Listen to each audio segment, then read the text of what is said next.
plant? I've got a plant. I've got another plant. I've got another plant. I've got spider plants everywhere, and you can too. So check it out. Learn with Madame T. Hi, Madame T here. Want to learn more about indoor plants? Well, this is the video for you. I'm going to teach you all about the spider plant and why plants are important for your mental health and your physical health.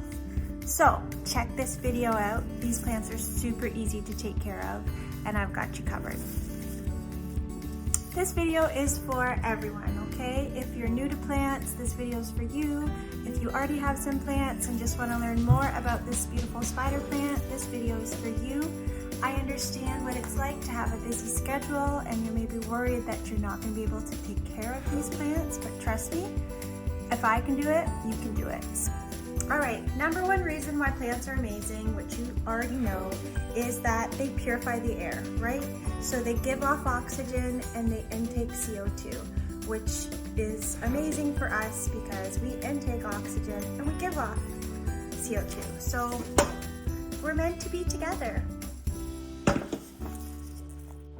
Plants also filter microbes out of the air. So mold spores and bacteria, they will help to clean your air and that as well, which just makes them amazing.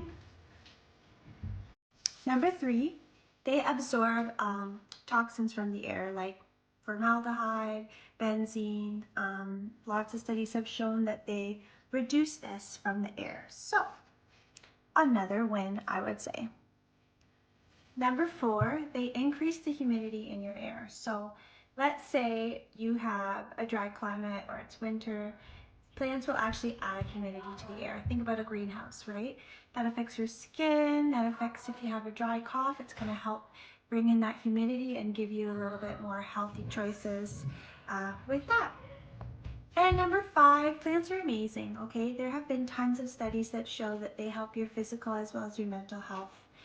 In hospitals, patients who have plants in their rooms are known to improve, their symptoms improve quicker than those who don't. And they just bring you more productivity, more things to look at, like overall mental health and physical health go up when you have plants. So if you don't have plants or you're looking to learn more about plants, this video will help you with that.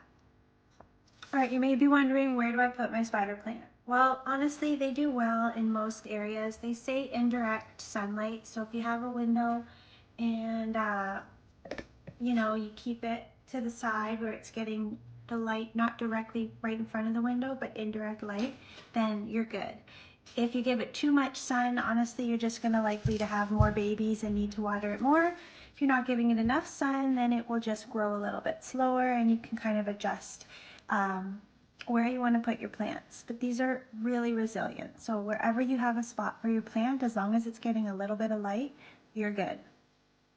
So not all my plants look like this, but when you have plants in every room, there's going to be some that get a little more neglected. So this poor baby needs some love. He's the perfect guy to show you how to care for your plants. So as I said, spider plants are really tough plants. It's pretty hard to kill them. So they would be a really good starter plant if you're looking for an indoor plant for your house. So I'm going to show you how to care for it.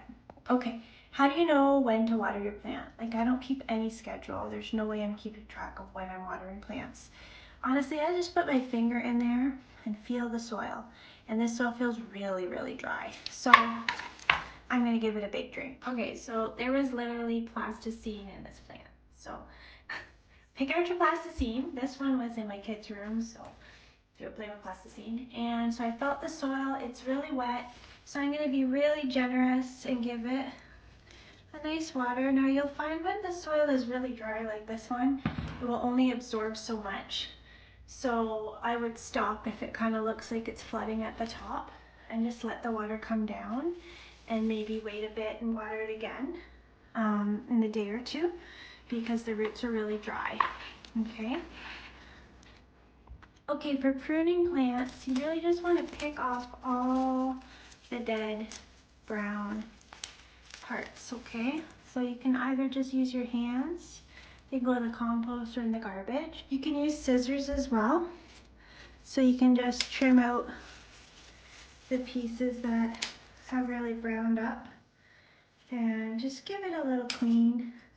Even if the ends, sometimes the ends, yeah, so this end is turned a little brown. And just give it a trim. Sharpen it up a little bit, okay? It's actually really satisfying pruning a plant and getting it back to a better state. Okay, looks good. One more thing you're gonna notice about this plant is it's totally tilted to the wood side, okay? So it was facing the window. It was literally reaching for the sun. So a really quick fix is just to turn it when you put it back, and it will slowly move right itself to the middle, and then you can just rotate it more often, or you can have it leading to the other side, okay? It's all good. It's still giving you the benefits of nice, clean, filtered air, and also just adding some beautiful natural green decor to your life. I want to talk about drainage. You want to make sure your plants have really good drainage. So make sure you have holes on the bottom of your pot so that there's somewhere for the water to go if it gets overwatered. And I like to put little plates on the bottom. This is where thrifting really comes in handy, especially if you go on discount days. So you can get a beautiful plate like this for like 50 cents. So this one's kind of more of a bowl, so that way if there's a little bit of extra water, it'll just sit on the bottom and then the plant will kind of reabsorb it if it needs it. So that's really important for indoor plants to be successful. You can also get pots that have the holes and then they have a second tray already built into them. You could do that too. I just like plates. So I have a couple of these big jugs all around my house. They're kind of just on the floor, tucked in corners.